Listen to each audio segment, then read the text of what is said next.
Phone tapping కేసులో SIB మాజీ DSP Praneeth రావును విచారించేందుకు పంజాగుట్ట పోలీసులకు నాంపల్లి కోర్టు అనుమతినిచ్చింది.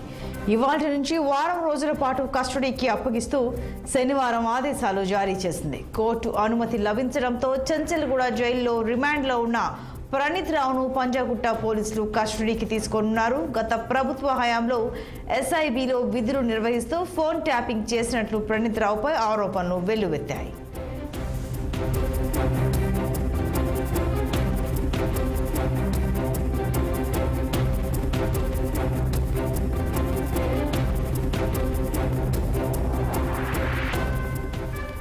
ప్రణీత్ రావును ఈ నెల 12న పోలీసులు అరెస్టు చేశారు. అయితే ఈ కేసులో పూర్తి వివరాలు రాబట్టేందుకు 10 రోజులు కస్టడీకి ఇవ్వాలని పోలీసులు కోర్టును కోరారు. ఎస్ఐబి లాగర్ ఆఫీస్లో హార్డ్ డిస్క్ల మార్పిడి, ధ్వంసం, డేటా ట్రాన్స్ఫర్ సహా ఫోన్ ట్యాపింగ్కు సంబంధించిన సమాచారం రాబట్టాలని కోర్టుకు తెలిపారు. అయితే కోర్టు మాత్రం వారం రోజులు మాత్రమే కస్టడీకి అనుమతి ఇచ్చింది. కాగా విచారణలో ప్రణీత్ రావు వెల్లడించే వివరాల ఆధారంగా సంబంధిత వ్యక్తులపై చట్టపరమైన చర్యలు తీసుకునే అవకాశాలు ఉన్నాయి.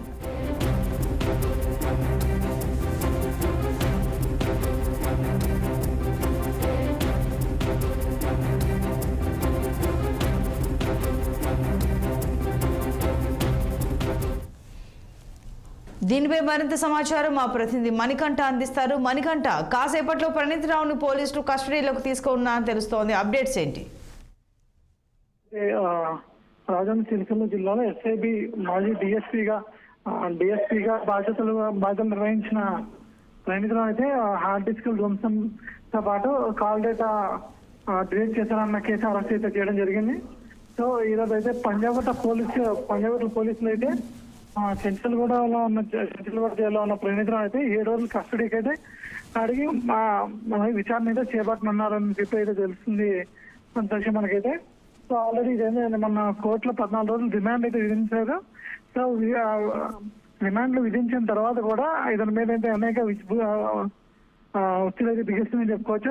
దాంతో పాటు ఈ ఎస్ఐబి అధికారి ఎంత డిఎస్పీ రేంజ్ లో ఉంది, ఫోన్ ట్యాపింగ్ చేసేదాన్ని అనేది స్పష్టం అవడంతో ఇతని వెనకాల ఎవరెవరు ఉన్నారు, ఎవరెవరు ఫోన్ ట్యాపింగ్ చేయించారు, ఎవరెవరు డేటా దగ్గర ఉందని చెప్పి చాలా మంది అయితే దగ్గర చాలా మంది అయితే సెలబ్రిటీస్ కానీ లేక రాజకీయ నాయకులు కానీ ప్రధాన ఇప్పుడు అధికార పార్టీ ఏదైతే ఉందో అప్పుడు వామపక్ష పార్టీ కాబట్టి వాళ్ళు కూడా ప్రతిపక్ష పార్టీ వాళ్ళు కూడా ఒక తీవ్రమైన దానికి లోనయ్యారు అని చెప్పుకోవచ్చు సంతోషి. ప్రజెంట్ అయితే విచారణ అయితే మరింత సమాచారం అయితే రాబట్టనున్నారు. అటు పంజాగుట్ట పోలీసులు డీసీపీతో పాటు మిగతా ఏసీపీలు కూడా అయితే విచారణ అయితే చేపట్టనున్నారు Santoshi. Right Manikanta, thank you.